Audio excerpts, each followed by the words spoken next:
टकलू दादा साइकिल से गांव जा रहा था कि तभी एक लड़की उसे सड़क पर अकेली खड़ी दिखती है।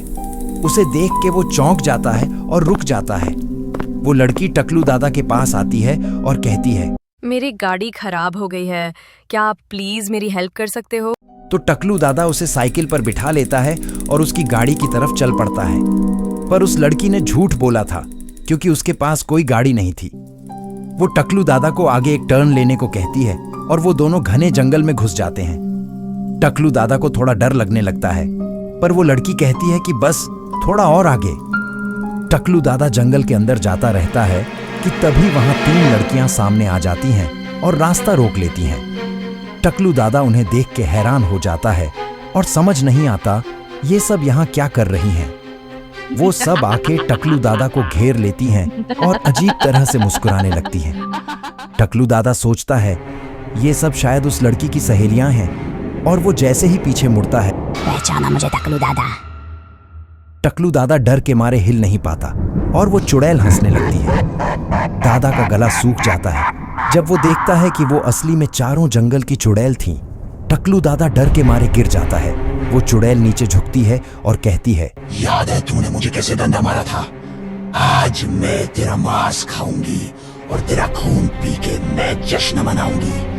टकलू दादा डर के मारे कांपने लगता है और गिड़गिड़ाने लगता है, प्लीज मुझे छोड़ दो, मैं तुम्हें अपनी मुर्गी दे दूंगा। पर वो हंस के कहती है, आज मैं तेरी मुर्गी नहीं तुझे खाऊंगी।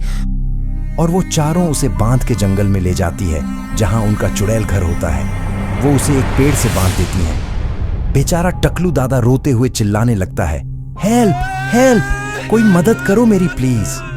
पर वो चुड़ैल हंस के वहां से अपने घर में आराम करने के लिए चली जाती है। शाम हो जाती है और बेचारा टकलू दादा थकान के मारे बेहोश सा हो जाता है। तभी उसके हाथों को कोई टच करता है और वो जाग जाता है, डर के मारे चिल्लाते हुए, कौन है कौन है? उसे एक आवाज आती है, चुप रहो नहीं तो वो जाग जाएंगी। टकलू दादा के हाथ खुल जाते हैं और वो देखता है कि एक अजीब सा लड़का उसके सामने खड़ा था जिसकी बस एक आंख थी। और वो कहता है, भागो यहाँ से, वो आ रही हैं।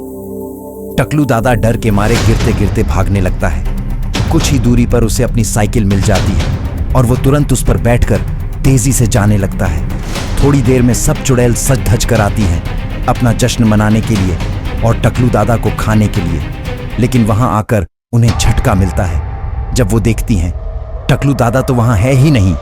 चुड़ैल गुस्से में चिल्लाती है, कहाँ गया वो, पकड़ के लाओ उसे। और वो सब चुड़ैल अपना भेष बदलकर काले कुत्ते बन जाती हैं और तेजी से भागने लगती हैं। टकलू दादा अपनी साइकिल पर गांव के पास आ जाता है। जब वो पीछे मुड़कर देखता है तो उसे दूर से काले कुत्ते दिखते हैं। वो डर के मारे और तेज साइकिल चलाता है और गांव में घुसकर अपने घर आ जाता है।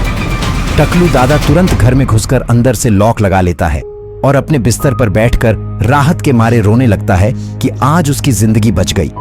पर तभी वो देखता है कोने में वही एक आंख वाला लड़का खड़ा है। वो डर जाता है और कहता है, कौन हो तुम और यहाँ मेरे घर कैसे घुस गए? लड़का कहता है, प्लीज मुझे अपने साथ रख लो, मेरी मम्मी मुझे बहुत मारती हैं और सारा काम करवाती हैं। टकलू दादा को समझ नहीं आता, कौन है तुम्हारी मम्मी? वो चुड़ैल जिसने तुम्हें पकड़ा था। टकलू दादा की आंखें फटी रह जाती हैं और वो अपना सिर पकड़ लेता है। उधर वो चारों चुड़ैल गांव के किनारे आकर रुक जाती हैं और दोबारा अपने असली भेष में आ जाती हैं। चुड़ैल का गुस्से से मुंह लाल हो जाता है, ये सोचकर कि इस बार भी टकलू दादा बच गया। आगे क्या होता है आप जानेंगे जल्दी ही। लाइक और सब्सक्राइब कीजिए अगले पार्ट के लिए।